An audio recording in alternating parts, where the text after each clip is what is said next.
നമ്മൾ ഞാൻ പിന്നെ ഇതിന്റെ കാര്യം മിണ്ടുന്നില്ല, കാരണം എനിക്ക് വയ്യ. അത് നമ്മൾ രണ്ടുപേരും നല്ല കൂട്ടാന്നറിയാം, ഫ്രണ്ട്ഷിപ്പ്. അപ്പൊ അവിടെ പോയിട്ട് എന്നെ ചീത്ത വിളിക്കും, ഇവളുടെ അടുത്ത് പോയി പറയും ആ പട്ടിനെ തൊടുന്നവളെ നിനക്ക് ഫ്രണ്ട് ആക്കാൻ നാണമില്ലേടി. ഞങ്ങളിത് കണ്ടിട്ട് എന്റെ ഞങ്ങൾ ചിരിച്ച് ചാവുകയാണ് ശരിക്കും ചെയ്യുന്നത്. ഒരു കാര്യം ഞാൻ പറയട്ടെ, എനിക്ക് ഇതിൽ നിന്ന് ഒറ്റ കാര്യം മാത്രമാണ് പറയാനുള്ളത്. നമ്മള് ഇൻഫ്ലുവൻസേഴ്സ് ഇപ്പൊ എല്ലാവരും ഇരിക്കുന്നതുകൊണ്ട് ഞാൻ പറയാണ്, എനിക്കിത് പറയണമെന്ന് ഞാൻ എന്റെ ചാനലിൽ പറഞ്ഞ എത്ര പേര് കാണുമെന്ന് അറിയില്ലല്ലോ.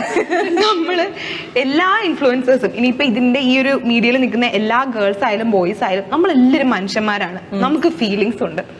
നമുക്ക് എന്ത് പറഞ്ഞാലും ഇപ്പം നമ്മളെല്ലാരും ഇപ്പൊ പറയുന്നില്ലേ നമ്മളെ ബാധിക്കുന്നില്ല, നമ്മൾ നമുക്ക് മനുഷ്യന്മാരാണ്. ഇപ്പൊ ചേച്ചിയെ ഇത്രയും ആൾക്കാർ ഇതൊക്കെ പറഞ്ഞാലും ചേച്ചി അതിനകത്തൊന്നും റിയാക്ട് ചെയ്യാൻ പോണില്ല, ചേച്ചി മൈൻഡ് ചെയ്യുന്നില്ല, ഒന്നും ചെയ്യുന്നില്ല. ഇപ്പൊ ചേച്ചി പുറത്ത് എനിക്കൊന്നും പ്രശ്നമില്ല, നമുക്ക് കൊള്ളും. കാരണം എന്താ, നമുക്ക് ചോരയുണ്ട്, നീരുണ്ട്, നമ്മൾ മനുഷ്യന്മാരാണ്. പക്ഷെ ഈ കാണുന്നവരുടെ വിചാരം എന്ന് പറയുമ്പോ നമുക്ക് ഇതെങ്ങ് എവിടെ ഏക്കുന്നില്ല. നിങ്ങളുടെ സന്തോഷ വാർത്തക്ക് നമുക്ക് തേക്കുന്നുണ്ട്, നമുക്ക് വിഷമമാവുന്നുണ്ട്. അപ്പൊ നിങ്ങളിത്, പക്ഷെ ഞാൻ പറയട്ടെ, ചേച്ചി ഇപ്പൊ നേരിട്ട് കാണുമ്പോ ചേച്ചി ഇത്രയും ടോക്സിക് ആയിട്ട് ആൾക്കാർ പറയത്തില്ല.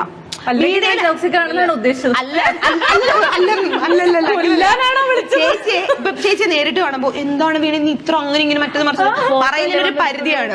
പക്ഷെ മീഡിയയിൽ അവർ അതിന്റെ ഇരട്ടി പറയും. കാരണം എന്താ, കാരണം നമ്മുടെ നമ്മൾ തിരിച്ച് പറയില്ല, അല്ലെങ്കിൽ തിരിച്ച് പറഞ്ഞ് അവരങ്ങനെ ഒന്നും പറയത്തില്ല, അല്ലെ അവർക്ക് അവിടെ ഒന്നും കേൾക്കത്തില്ലെന്ന് നമുക്ക് കേൾക്കും. ദൈവത്തോട്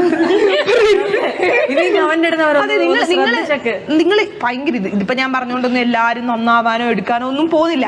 പക്ഷെ കുറച്ചു പേരെങ്കിലും ചിന്തിക്കുക, നിങ്ങൾ ഇങ്ങനെ പറയുന്നത് നിങ്ങൾക്ക് എന്ത് ലാഭമാണ് കിട്ടുന്നത്? നിങ്ങൾക്ക് ചിലപ്പോൾ കുറച്ചൊരു സന്തോഷം കിട്ടുന്നതോ അങ്ങനെ എന്തെങ്കിലും ആയിരിക്കും. പക്ഷെ നമുക്കത് ഭയങ്കരമായിട്ട് വിഷമാവുന്നുണ്ട്. ഇപ്പൊ നിങ്ങൾ കമന്റ് ബോക്സിൽ ഒന്നും പറയത്തില്ല നിനക്ക് ഭംഗിയില്ല, നീ സുന്ദരിയല്ല, നിനക്ക് മുഖത്ത് കുരുണ്ട്, നിനക്ക് മുഖത്ത് കറുപ്പുണ്ട്, നീ അങ്ങനെയാണ് ഇങ്ങനെയാണ്.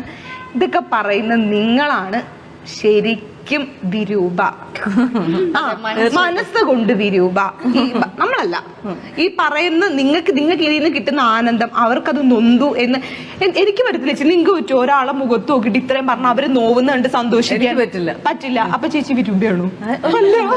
ഞാൻ പറഞ്ഞു കഴിഞ്ഞാൽ എങ്ങനെ ആലോചിക്കാറുണ്ട്. ഇപ്പൊ നമ്മൾ ചിലപ്പോ ഞാൻ സ്കൂളിൽ കോളേജിലൊക്കെ പഠിക്കും, നമ്മൾ ഫ്രണ്ട്സിന്റെ ഇടയിൽ ചിലപ്പോ നമ്മളിങ്ങനെ പോകുമ്പോ നീ കരുവാളിച്ച് പോയല്ലോ നമ്മളിങ്ങനെ പറയും. അത് ടോക്സിക് ആയിട്ടല്ല, പക്ഷെ നമ്മളുടെ വായന്നും പല രീതിക്ക് പലവരെയും ഹേർട്ട് ചെയ്തിട്ടുണ്ടാവും. ഞാൻ ഇപ്പൊ ഈ കമന്റ്സ് ഒക്കെ ഇങ്ങനെ വായിക്കുമ്പോ ആലോചിക്കും, അയ്യോ ഞാൻ അന്ന് നമ്മളറിയാണ്ട് പറഞ്ഞ പോലും അവർക്ക് എത്ര ഹേർട്ട് ചെയ്തിട്ടുണ്ടാവും. ഇപ്പൊ നമുക്കിങ്ങനെ സൈബർ അറ്റാക്ക് അതൊക്കെ വരുമ്പോഴാണ് നമുക്ക് ഓരോ വാക്കിന് എത്രത്തോളം. അപ്പൊ ഞാൻ അപ്പൊ ഇങ്ങനെ മനസ്സുകൊണ്ട് ആലോചിക്കും, ഇപ്പൊ ഞാൻ അറിയാണ്ട് പോലും എന്റെ വായിന്ന് അങ്ങനെ വരാണ്ടിരിക്കാൻ ഞാൻ ഭയങ്കരമായിട്ട് ശ്രദ്ധിക്കും. എടി നീ ഇങ്ങനെ ആയിപ്പോയല്ലോ, എന്ത് പറ്റി, അല്ലെങ്കിൽ നീ ഇനിയൊക്കെ പോട്ടെ, നീ നന്നായി വെളുത്തല്ലോ, അങ്ങനെ ഞാൻ പറയത്തില്ല.